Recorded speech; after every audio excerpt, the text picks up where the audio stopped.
Hey, what's going on, you guys? Hey, welcome back to another episode with iTrek. Huge shout out to everybody tapping in on this beautiful Saturday, man. Hey, per usual, I have a handful of interesting and creepy videos, and we'll definitely take a look at a few of the Epstein file leaks and see what we think about it. But before we get into any of that, make sure to smash that like button, smash that hype button, and if you're not already a part of the iTrek fam, go ahead and tap on that subscribe button, man, and let's jump right into it.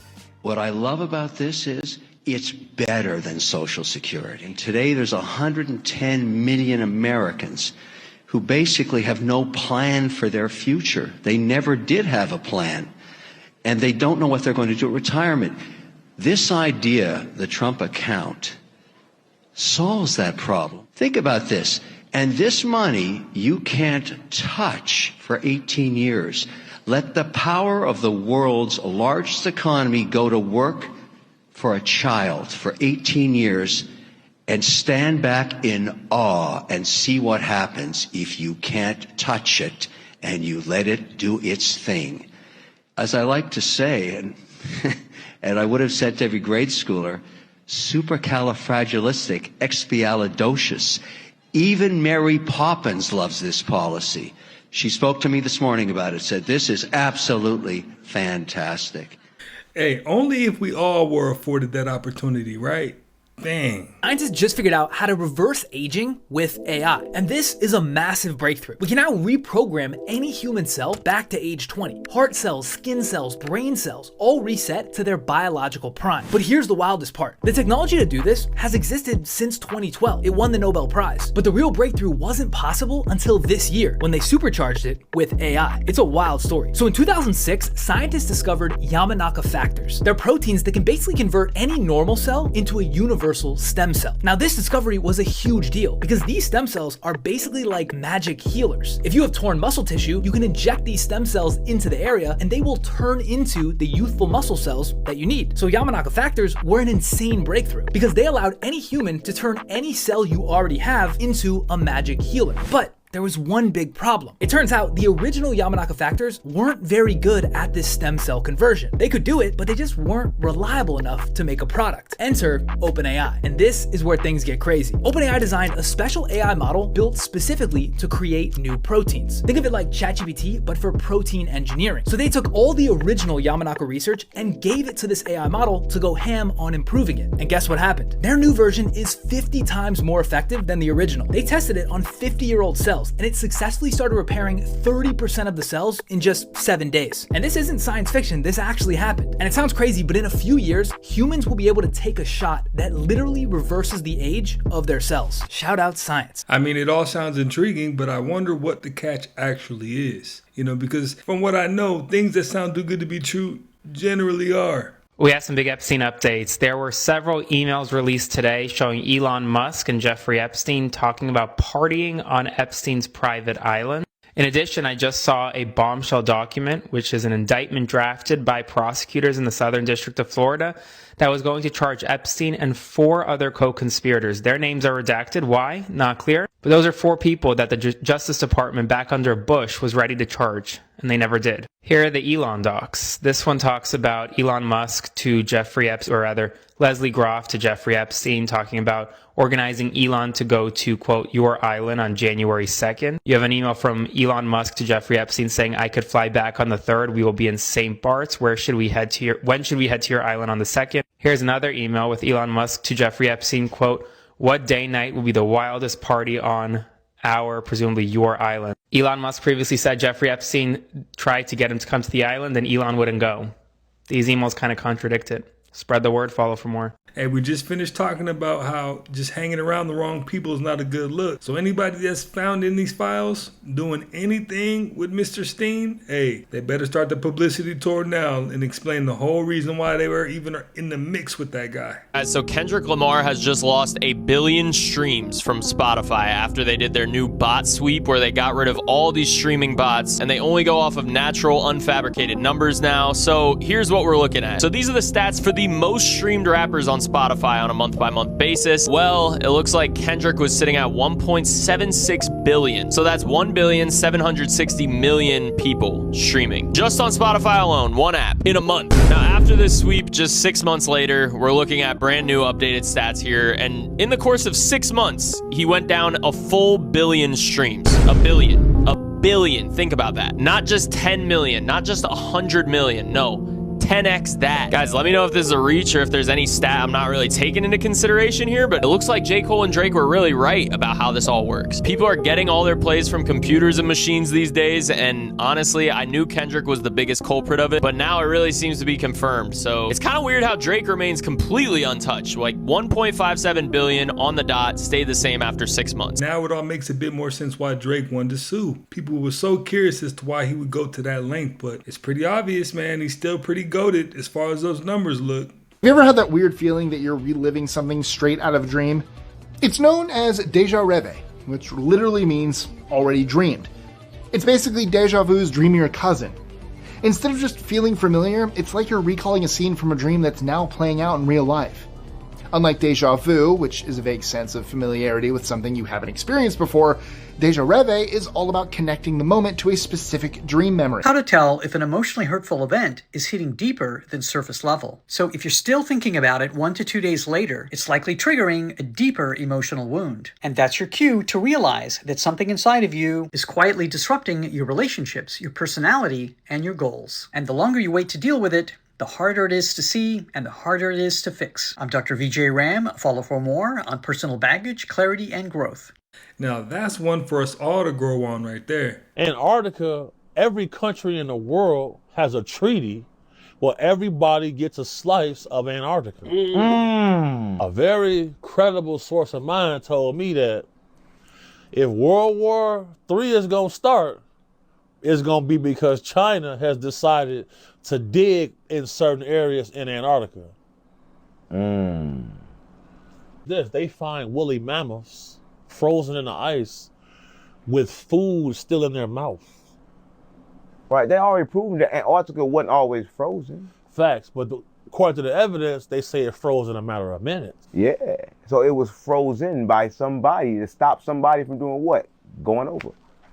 How is it that we have all of these conflicts with countries with these different reasons they fight, but there everybody's at peace? You got North Koreans working directly with Americans. Russians working directly with Ukrainians and Americans. Well, it's like that in the space too. Ain't no space. With Russia and America and, you know, sometimes almost like it's a hiding shit. Like it's a group of people above us that's telling us, hey, y'all better get along here. Yeah, you better.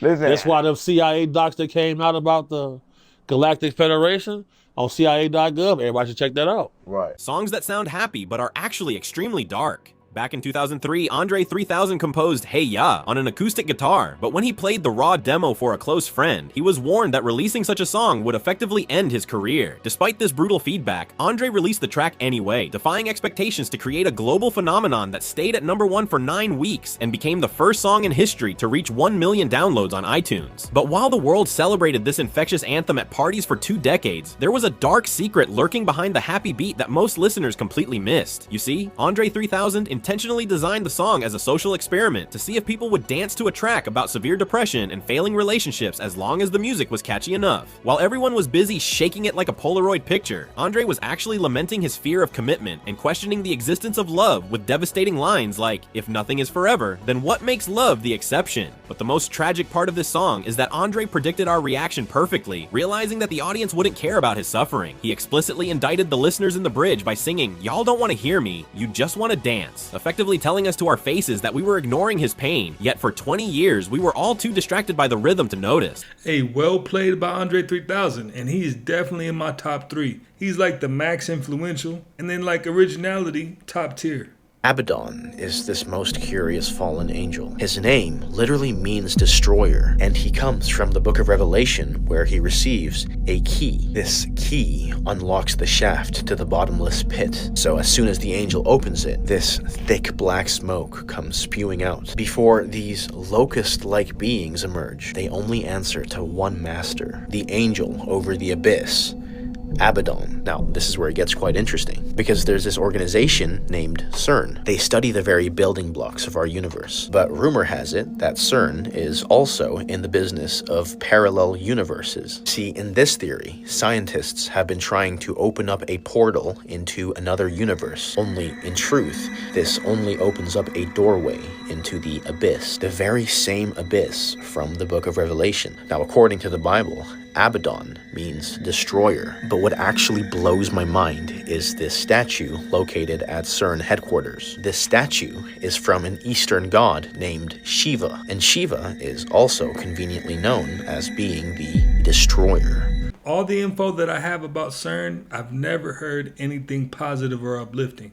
There always seems to be some kind of hidden intention behind their narrative. It's interesting. There's new science coming out of CERN as far as how humans are made. There's a huge factory in the Milky Way galaxy. They pull in all of the stardust, and all of that stardust is compressed by a God particle machine into what we would call a soul. It's just a glowing orb, but it doesn't have life yet. And then the dice maker comes in, pulls the slot machine lever, dice spin, dice spin, dice spin, 6 dice, and that is your unique universal combination. Those dice are put into your back, which is your spine. Those are dice. Those are dice making up the human combination that is uniquely yours. You have stardust as your soul, dice is the dice and how they roll is your spine, and then the supercharge of all of the electricity in the universe, zap, zap, zap, into the factory, and that creates humans.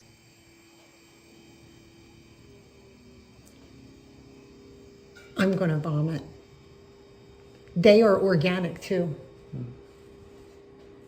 That isn't, look at it, Dom, it's going up. Look. Oh, God, oh my God. Can you get the bag for that out of the trash can? Because I want to tell the store about it. It's right there, this one. Bring it over here. This one? Yeah, like open it up and bring it over here. Okay, put that under here so I can show exactly what it was. Wegmans organic carrots. That is a live tapeworm that is moving all by itself.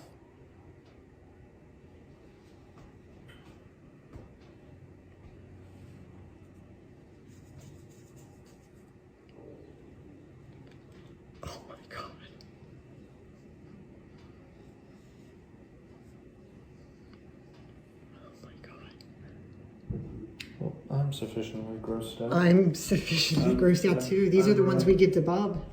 I know. I'm sufficiently grossed out. Just when you thought you've seen it all, I didn't know carrots had tapeworms. I didn't know. So now we all know.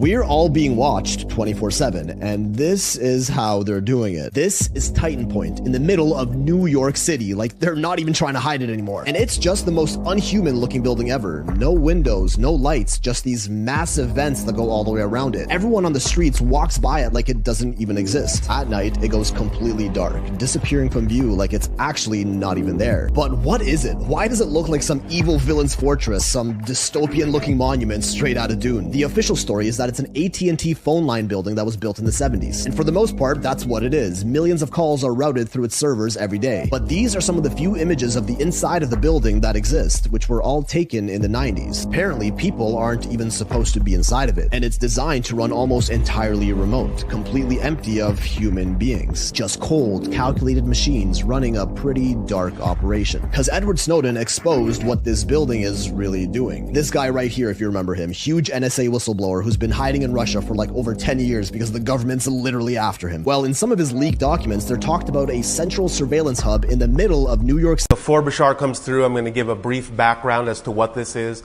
how the channeling happened, just so it brings everyone up to speed. This particular channeling began for me really with an incident that happened now about 36 years ago. I had two very, very close broad daylight UFO sightings over Los Angeles, where I live. First time about 150 feet away, second time only about 70 feet away, with witnesses both times. Both times an equilateral black triangular ship about 20 feet on each side. After having seen something like that, I wanted to know more about what was going on with those kinds of things, so I began to do a lot more research into UFOs. And eventually, especially back then, this was in the early 70s, there weren't many books on the subject. And what books there were usually piled on the bookshelf in a bookstore next to all sorts of other metaphysical or New Age books. So I just kind of like went down the line and started learning about psychic phenomena, ESP, channeling, and so on and so forth. 10 years after the UFO sightings, I was introduced to a channel who was practicing at that time.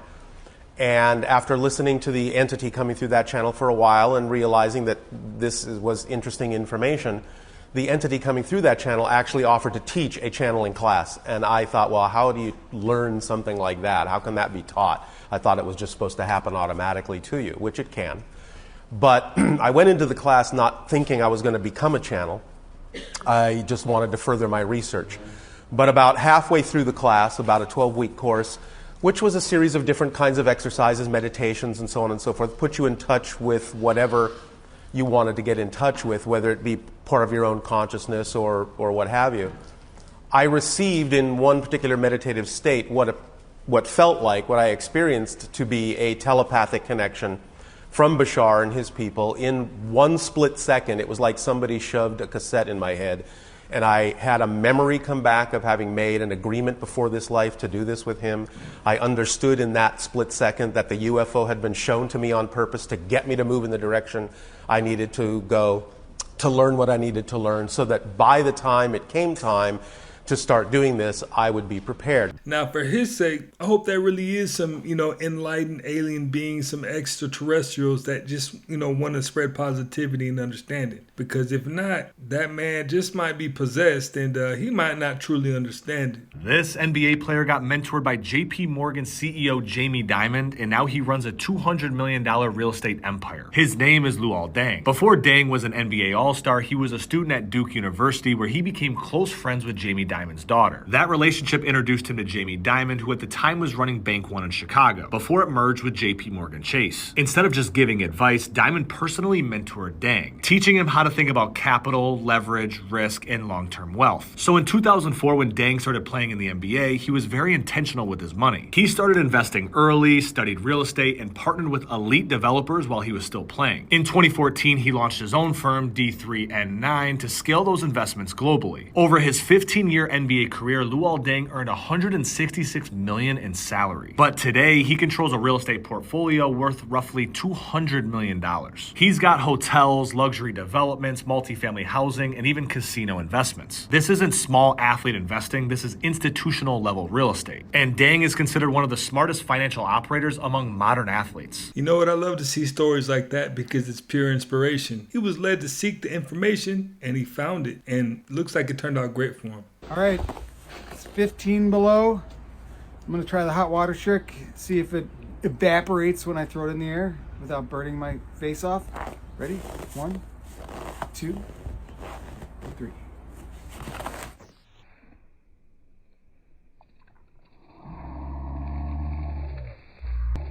Oh, it worked! Oh, that was cool.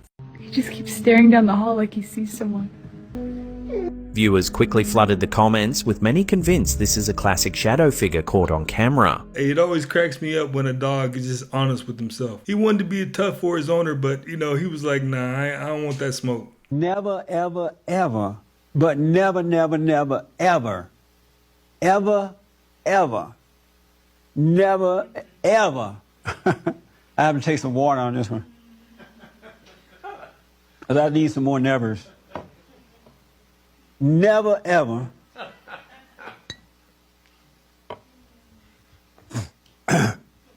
As long as you walk this earth, put your faith in mankind. Do not rely on mankind, human beings. What I realized about people is that people only like you as long as you go along with them.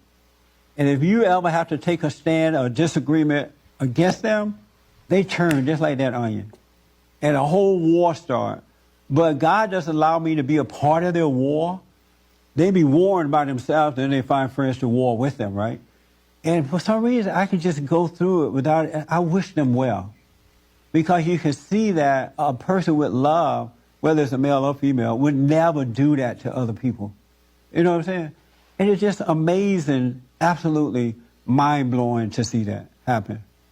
And I want to say that to you because God really does love us. Hey, there's a lot of truth to that, and channels like this will definitely give you some insight on the psychology of human beings and why they do what they do and why they are the way that they are. I don't smoke.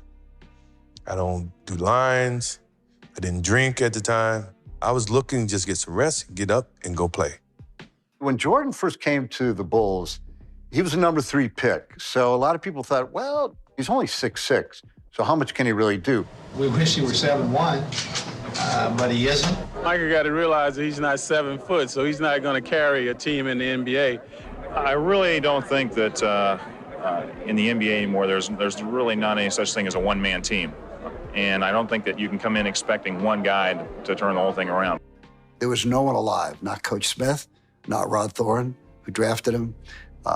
None of the experts thought that he would become what he became. When I first got to Chicago, I went in considering myself the lowest on the totem pole. Whatever people have been saying about me, I still had to earn my stripes.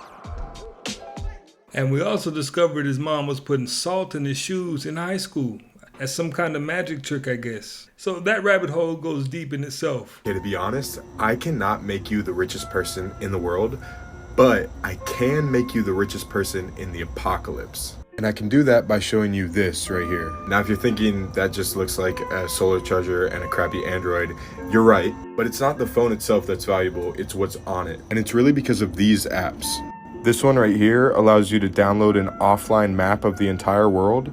This one right here allows you to download all of Wikipedia. And this one's probably the coolest because it allows you to download an offline version of the AI model DeepSeek R1, which means you could ask it, hey, I have 6 car batteries, a bunch of wire, and a solar panel. How do I use them to get electricity? Or whatever. Basically, you have all the tools that you would need to rebuild society from scratch, and you got a little friend to talk to along the way. Dad always used to tell me that road salt doesn't work when it's too cold, and he was right. Regular road salt works best above 20 degrees. Once it drops below 15, it's not as effective, and then once you get in the single digits, it's pretty much useless. So if it's ever brutally cold, like it will be in Metro Detroit this week, they can salt the roads all they want, but there still can be ice and snow hanging around for days. Redacted Epstein files were easily unredacted, leading to multiple shocking discoveries that may implicate the government. Viewers reading the heavily redacted Epstein documents discovered that some sections were not properly blacked out, and in certain files, simply copying and pasting the black lines into another document could reveal the text underneath. Readers immediately began trying this trick on every file, leading to the discovery of 3 extremely incriminating facts that the government had tried to hide away. First is a paragraph in Section 85 which describes how Epstein's enterprise was allowed to freely publish damaging pieces in the media to discredit his victims and pay large sums of money to buy off witnesses during trial. Then later in that same section, another paragraph details how lawyers representing Epstein wrote multiple checks totaling around $800,000 to 2 young female models, presumably as payments to silence them. Finally, the most upsetting discovery wasn't regarding Epstein directly, but was seemingly just a pile of property tax documents,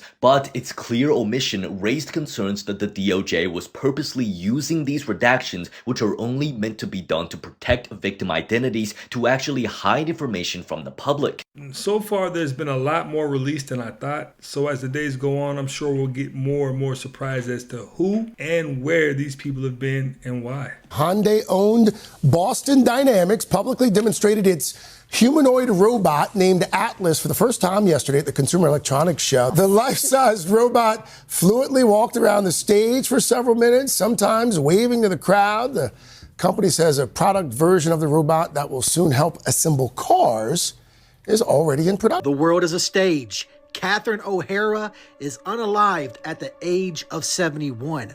But what if I tell you this is another ritual? Because what are the odds that she was announced unalived 33 days before her next birthday?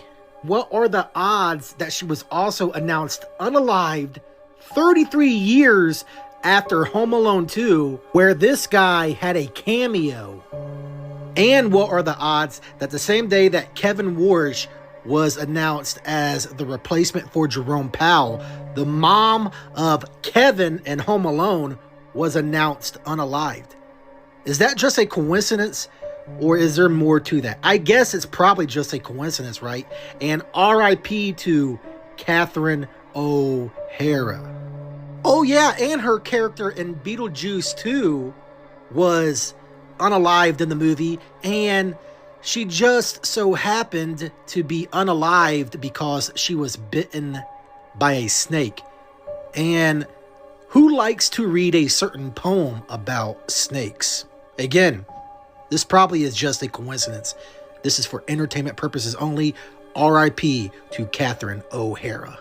Now, I'll be the first one to tell you there aren't many coincidences in life, but this one oddly kind of feels and looks like a coincidence. I could be wrong. I mean, he made it all line up, and you don't want to dismiss what the facts are, but I don't know. Let me know what you think. December babies are 50% more likely to become CEOs because maternal cold stress during March through May pregnancy triggers epigenetic changes that enhance leadership qualities. Business researchers analyzing Fortune 500 CEOs found December births at 16% despite being 8.3% of the population. The explanation? Cold stress during first trimester activates specific genes related to decision-making and stress management. When pregnant mothers experience cold in March through April, they produce heat shock proteins. These proteins cross the placenta and trigger fetal epigenetic modifications.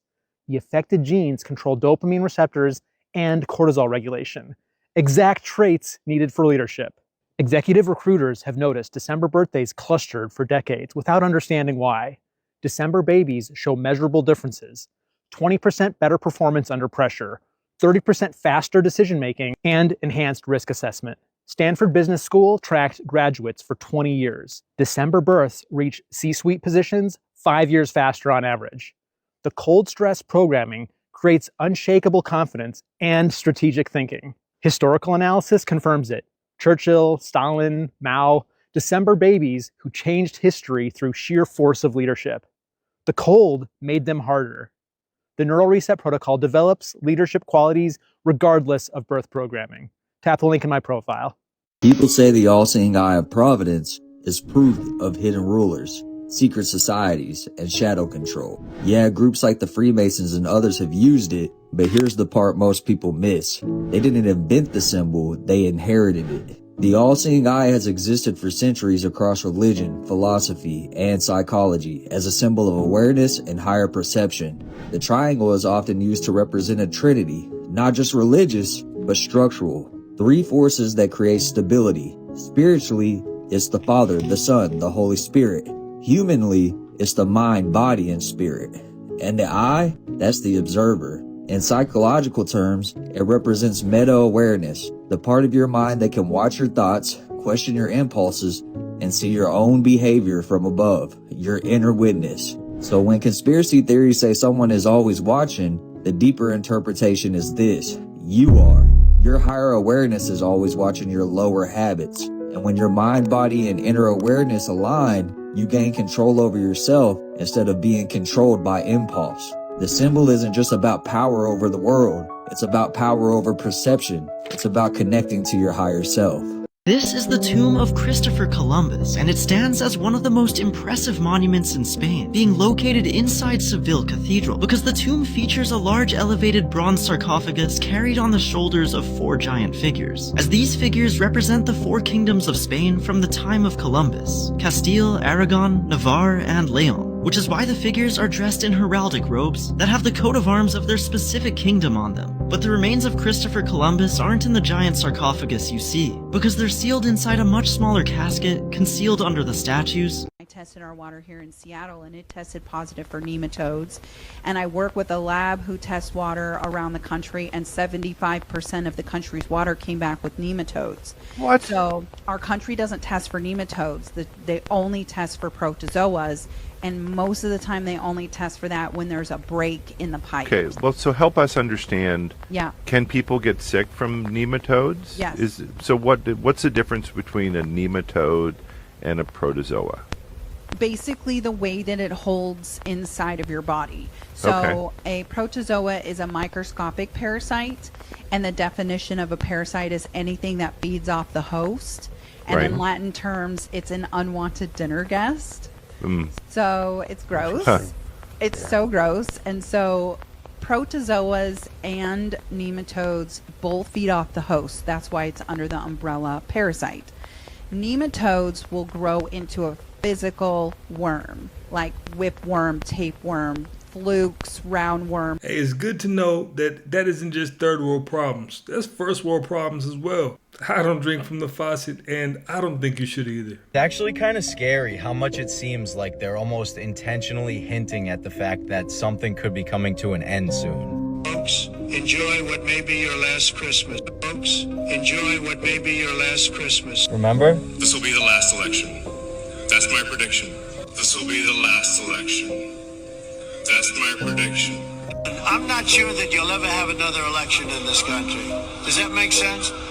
I don't think you're going to have another election in this country. If we don't win this election, I don't think you're going to have another election, or certainly not an election that's meaningful. If to do it anymore, 4 more years, you know what? It'll be fixed. It'll be fine. You won't have to vote anymore, my beautiful Christians. I love you, Christians. I'm a Christian. Like, we've been feeling like something just isn't right. And then they just keep hinting at things like they know something that we don't. And the thing he said on Christmas, that's what really got me thinking. Why would he just say, enjoy it, this may be your last Christmas? It's exactly like Cat Williams said. You know, the government and the government officials will say a lot of things without explaining, and it leaves you with nothing but thoughts and questions. Like, what does that mean? That this might be our last Christmas? Or that this might be the last election? Like, explain that, please. Back to 44 years ago when this dude named Richard accidentally ruined the world. You see, when he was 15 years old, computers were just becoming popular, and he decided that he wanted to play an insane prank on his friends, which included hacking their laptops. However, because technology was so new back then, he accidentally created a self-duplicating virus, and to this day, it has been completely unstoppable. Like, anytime you get an error message on your computer, it's because of this guy. And the best part is, he is now the CEO of a brand new computer company. I think we're living in the Black Mirror episode where Kim Kardashian convinces all of us to get Neuralink. What am I talking about? A week ago, we saw Kim Kardashian sobbing that she didn't pass the bar exam, which, I mean, she was using ChatGPT for her assignments, so a fork was found in the kitchen. Then we see Kim visiting Dr. Amen, and we find out she has low brain activity, which, I mean, opening up 15 stores in Israel, did you need the test? That's besides the point. Dr. Amen, he's the type of doctor that's been accused of giving snake oil. A lot of people asking, what's next? With celebrities like Kim Kardashian, everything is intentional. We saw their BBLs deflating, then Ozempic takes a boom. Then we see her crying and sobbing that she didn't pass the bar, her brain has holes. Neuralink. Earlier this year, May 8th, 2025, Kim did a Tesla ad for Elon Musk on Instagram. He has a connection to Neuralink. This is the same company that put its first implants in humans earlier this year. This device lets you move a cursor with your mind. I'm not sure what season of Black Mirror we're on, but that's what it does. And some scientists are warning that it might glitch, like an iOS update. And if that wasn't enough, there's even darker concerns. There's a lot of red flags. I mean, Neuralink is doing animal testing practices, brain trauma test subjects, and overall having safety failures. I don't know, the guy who was burning Teslas maybe shouldn't put a chip in your brain. Some independent journalists also raised deeply disturbing questions about Neuralink possibly testing in ICE detainees in Hawaii. And for those who might say this is a reach, how much has AI already taken over? Why wouldn't our intellect be used as a profiting subscription model? With COVID, we saw how those with disabilities are treated in this country. And not just with COVID, overall in history. So something coming up to enhance our minds? I don't know, tell me what you guys think. Is this some conspiracy? Would you get Neuralink? And you know that's a conspiracy, because Kim Kardashian is not influencing anybody to get a Neuralink. Who she is influencing is middle-aged women to buy her Skims, and that's about it. So remember 3i Atlas, which turned out to be a nothing burger at the end of the year? Well, guess what? They're actually hiding something from us. This is John Greenwald Jr., a UFO researcher who got in contact with the CIA to have them disclose information about 3i Atlas. Now, due to the Freedom of Information Act, the government's supposed to disclose to the public about what they're doing, their whereabouts on certain subjects, etc. And this is their response to John. And I quote, "We completed a thorough review of your request and determined that in accordance with Section 3.6a of Executive Order 13526, the CIA can neither confirm nor deny the existence or non-existence of records responsive to your requests." Now, it goes on to say that this information is now classified due to the CIA Act of 1947 and the National Security Act of 1949. So therefore, your request is denied. Okay, so at this point, we should all be very, very suspicious, because not knowing what this thing is one thing, but now there may be infighting within the community about disclosure.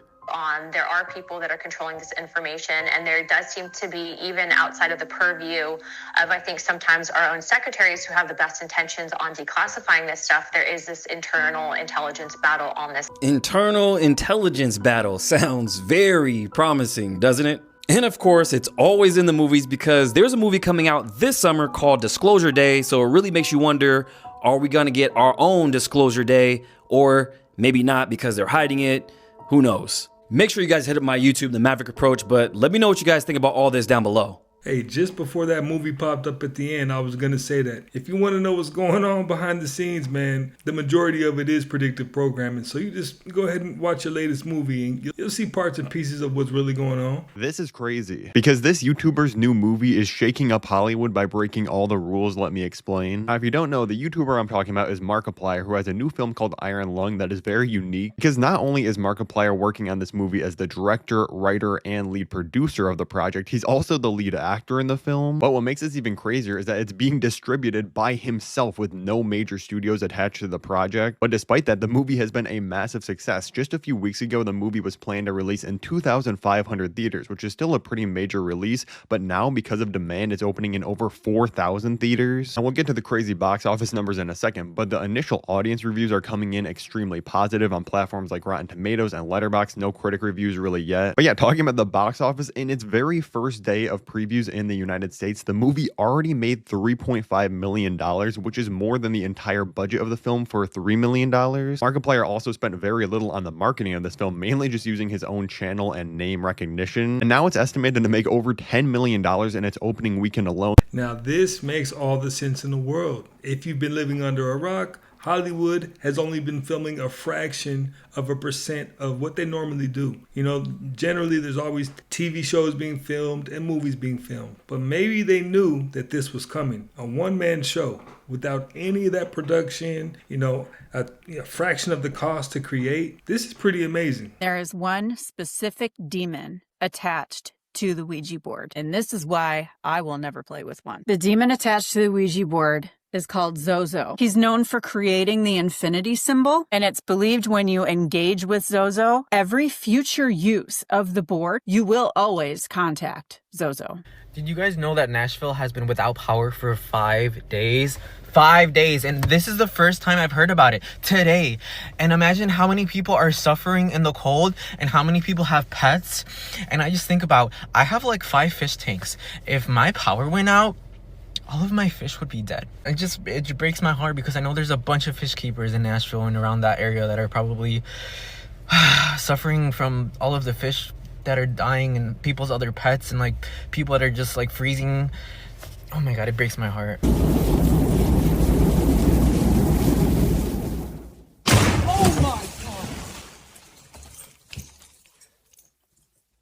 This is the one critical material the U.S. has a monopoly on. Found in exactly one place on the Earth's surface, stop the ultra-pure form of this from flowing, and the world would slip backwards in time 25 years, which is why you don't hear much about it, why the secrecy around it, how it's made, how to use it are guarded like state secrets. To make 1 million iPhones, you need 250 pounds of it. Not a nice to have, not we'll figure something else out if we can't find it. Like Saudi Arabia's oil, China's rare earths, This is America's ace in the hole, courts. Did you know America was abundant in courts? I had no clue. And I also didn't know it was so necessary. It's pretty interesting. Crystal clear. Every single dinosaur skeleton you see in a museum is fake. What they show you are casts and models, not real bones. The original bones, the remains of a certain flying beast that's been documented all throughout history, mentioned by every single ancient culture. Yeah, nigga, dragons. The bones from previous resets and catastrophes and whatever other genetic monstrosities the civilization before us created in their eugenics labs are locked away, unavailable for independent research. Shocking, I know. Didn't call them dinosaur, they called them dragon. The word dinosaur wasn't made up till 1841. It's a brand new word in the dictionary. I got some old dictionaries and looked for the word dinosaur. Even in 1891, the word was not in the dictionary. They called them dragons. Bible mentions dragons 34 times. Dinosaurs were invented during the 19th century, at the same time that Darwinism was being promoted as the new account of life on Earth. The coincidence was deliberate, because the creation of enormous reptiles from imagined ages before mankind gave dramatic form to the theory of evolution. Without dinosaurs, the public would have struggled to imagine millions of years filled with anything meaningful. He wired Jeffrey Epstein 4,700 times. Someone. Any guesses on who? Hey, whoever that someone is, I bet you they regret it right about now. Unless you've been living under a rock, you've probably come across the fact that there are a whole lot of celebrities that bear an awful similar resemblance to historic figures from our past. So similar, in fact, that you might mistakenly think they're the same people. Well, if you want to see something even stranger, stick around, because I'm about to show you a handful of statues that also bear a very striking resemblance to some pretty well-known people. Case in point, Michelangelo's David. You see, I couldn't help but notice a very striking resemblance between Baron Trump and David. And well, if you don't think he resembles King David, stick around, because he coincidentally resembles another very prominent historic figure. One that they also just happened to build a statue of. This is Alexander the Great. And again, to me, there is a striking resemblance. But this one, there's even more. Because when compared to Alexander the Great, not only does he bear a very similar resemblance, but the statue of Alexander the Great just happens to have the exact same. Well, you guys, hey, that's another one in the books, man. Happy Saturday. Enjoy your Saturday. I appreciate you guys, as always, for stopping by like you always do and watching another one with me. If you haven't already, make sure to smash that like button, hit the hype button. If you're not a part of the iTrack fam, smash that subscribe button. And I will definitely catch you on the next one.